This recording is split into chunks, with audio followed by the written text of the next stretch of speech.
Hello students, this is Anupam Sharma.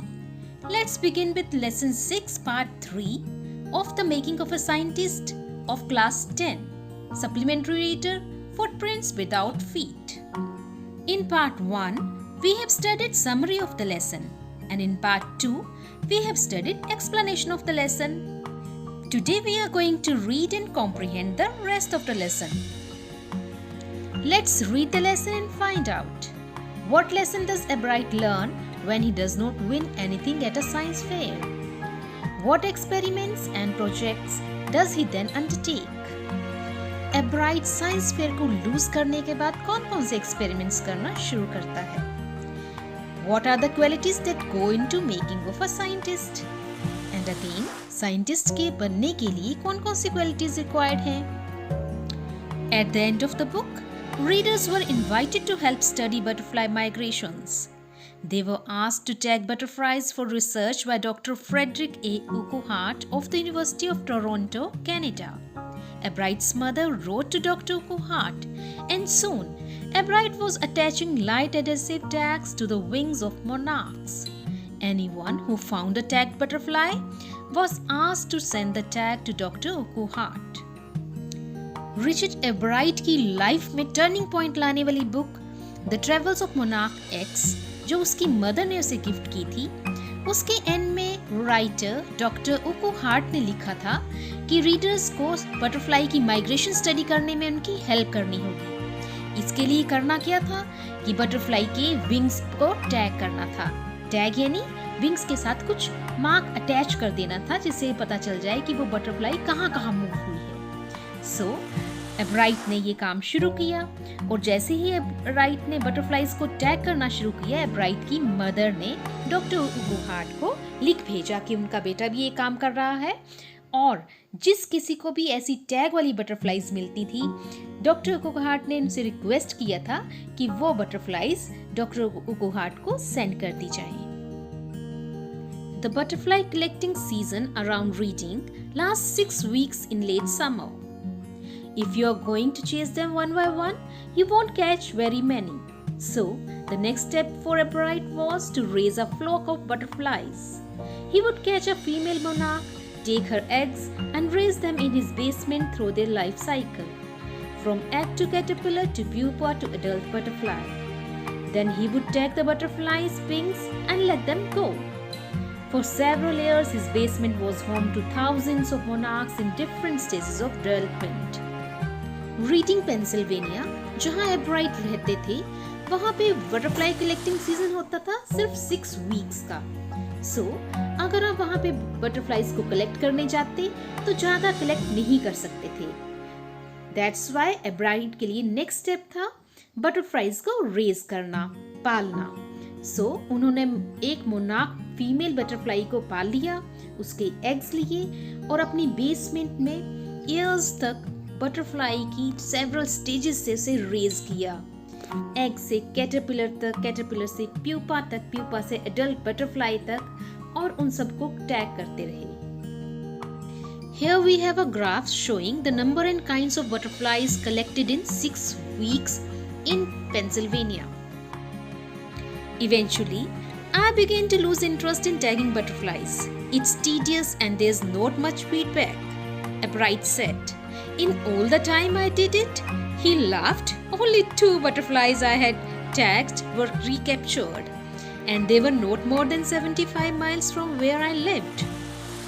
Later on, butterfly tagging से एब्राइट का interest खत्म हो गया, and the reason being कि इतने ईयर्स के लिए जो उसने बटरफ्लाइज टैग की थी, ओनली 2 बटरफ्लाइज वर रिकैप्चर्ड, 2 ही वापस मिली थी, और वो भी ज़्यादा दूर नहीं मिली थी, सिर्फ जहाँ वो रहते थे वहाँ से 75 माइल्स दूर ही थी, जबकि वो तो माइग्रेशन स्टडी कर रहे थे मोनार्क बटरफ्लाइज की।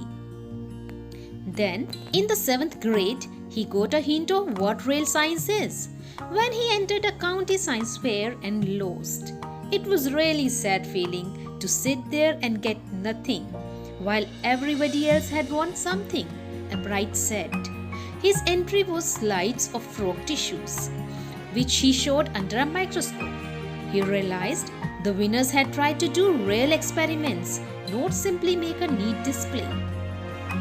एब्राइट का रियल साइंस से फर्स्ट टाइम एनकाउंटर हुआ काउंटी साइंस फेयर में, एक विज्ञान मेले में, जब वो ग्रेड 7 में थी। एब्राइट सेज कि सभी को कुछ ना कुछ मिला, लेकिन he was the only one who lost. वहां पे वो फ्रॉग की स्लाइड्स लेकर गए थे जिनको माइक्रोस्कोप से शो किया गया था। Here he learned that जीतने के लिए कोई रियल एक्सपेरिमेंट करना होगा, ना कि किसी प्रोजेक्ट को नीटली शो करना होगा।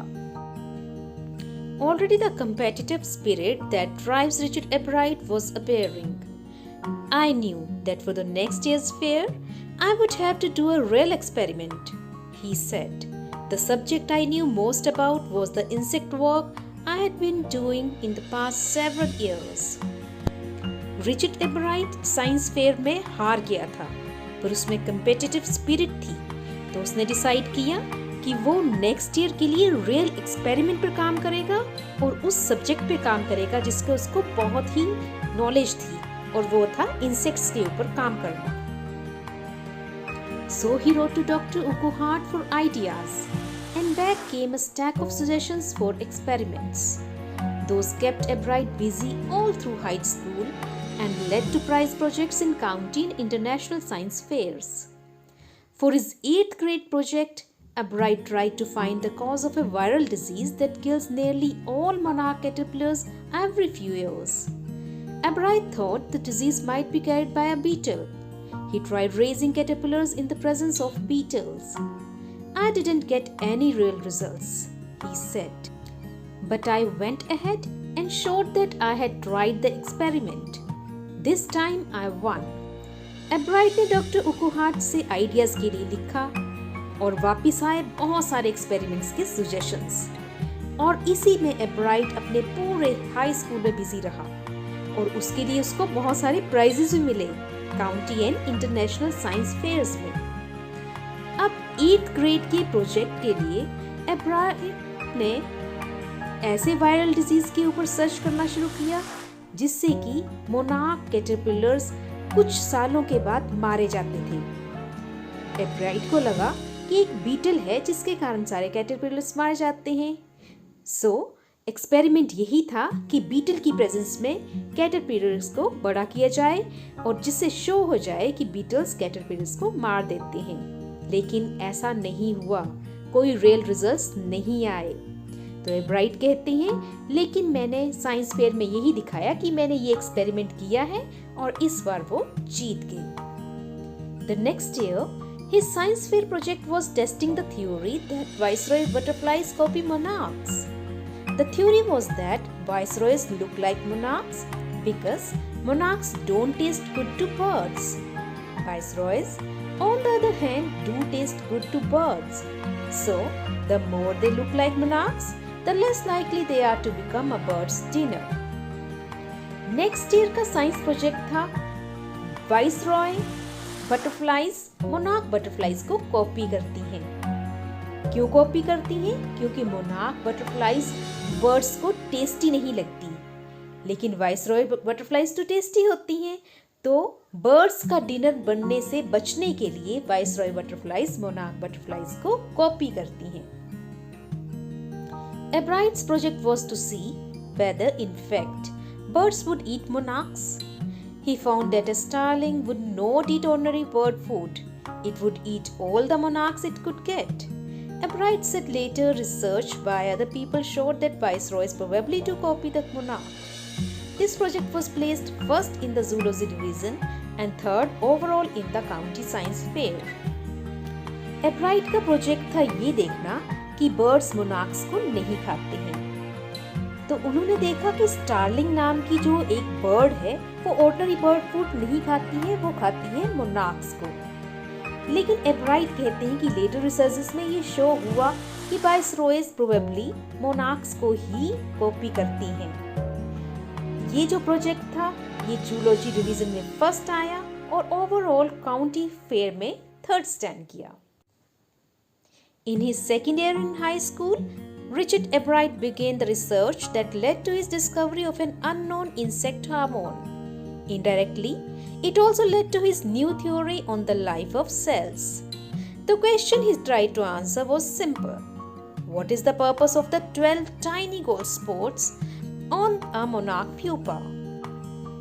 रिचर्ड एब्राइट ने हाई स्कूल में सेकेंड ईयर में जो रिसर्च की, उससे एक अननोन इंसेक्ट हार्मोन का पता चला और उसी से द लाइफ ऑफ सेल्स की थ्योरी इन्वेंट हुई। अब एक सिंपल से क्वेश्चन का आंसर देने का ट्राई किया उसने, और वो ये था कि मोनार्क बटरफ्लाई के प्यूपा पर 12 टाइनी गोल्ड स्पॉट्स क्या हैं?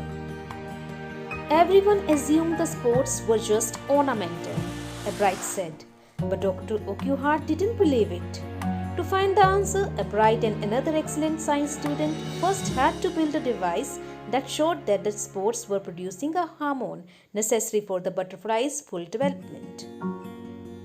सभी ये एज्यूम करते थे कि ये सिर्फ डेकोरेशन के लिए ही गोल्ड स्पॉट्स लगे हैं प्यूपा पर, लेकिन डॉक्टर उर्कुहार्ट ऐसा नहीं समझते थे। इसलिए एब्राइट और एक और साइंस स्टूडेंट ने एक ऐसी डिवाइस तैयार की जिसने कि ये प्रूव किया कि ये गोल्ड स्पॉट्स एक हार्मोन रिलीज करते थे जो कि बटरफ्लाई की फुल डेवलपमेंट के लिए बहुत इंपॉर्टेंट था। This project won Ebright first place in the county fair and entry into the International Science and Engineering Fair. There he won third place for zoology. He also got a chance to work during the summer at the entomology laboratory of the Walter Reed Army Institute of Research. इस project से एब्राइट ने county fair में first stand किया और उन्हें entry मिल गई international science and engineering fair में, और जूलॉजी के लिए उन्होंने थर्ड स्टैंड किया। उनको एक चांस मिल गया entomology laboratory of Walter read army institute of research में काम करने का। As a high school junior, Richard Ebright continued his advanced experiments on the monarch pupa. That year, his project won first place at the International Science Fair and gave him another chance to work in the Army laboratory during the summer. High school junior में Richard एब्राइट ने monarch pupa पर काम करना continue रखा और उसके project को इस साल इंटरनेशनल साइंस फेयर में फर्स्ट अवार्ड मिला और उसको एक चांस फिर से मिल गया आर्मी लेबोरेटरी में काम करने का। In his senior year, he went a step further. He grew cells from a monarch's wing in a culture and showed that the cells would divide and develop into normal butterfly wing scales only if they were fed the hormone from the gold spots. That project won first place for zoology at the international fair. He spent the summer after graduation doing further work at the Army Laboratory and at the laboratory of the US Department of Agriculture. High school के senior year में Richard एब्राइट एक step further चले गए। उन्होंने monarch के wings से ही cell develop करने शुरू कर दिए। उन्होंने ये शो किया कि सेल डिवाइड होंगे और डेवलप हो जाएंगे नॉर्मल बटरफ्लाई विंग स्केल्स में, लेकिन तभी जब उनको उस हार्मोन से फीड किया जाएगा जो कि गोल्ड स्पॉट से निकलता है। और इस प्रोजेक्ट को मिला फर्स्ट प्राइज जूलॉजी के लिए इंटरनेशनल फेयर में। अब ग्रेजुएशन के बाद की समर उन्होंने स्पेंड की आर्मी लेबोरेटरी में and US department of agriculture की लेबोरेटरी में एक्सपेरिमेंट्स करते हुए। The following summer, after his freshman year at Harvard University, Ebright went back to the laboratory of the Department of Agriculture and did more work on the hormone from the gold spots. Using the laboratory's sophisticated instruments, he was able to identify the hormone's chemical structure. एब्राइट जब Harvard university में पढ़ते थे तब भी वो department of agriculture की laboratory में gold spots पर और अधिक रिसर्च करने लगे और वहाँ के सोफिस्टिकेटेड इंस्ट्रूमेंट्स की हेल्प से उन्होंने हार्मोन के केमिकल स्ट्रक्चर को आइडेंटिफाई कर लिया। For rest of the explanation and question answers of the NCERT book, don't forget to watch the making of a scientist part 4. If you like the video, don't forget to like, share and subscribe the channel English Tips by Anupam Sharma. Thank you.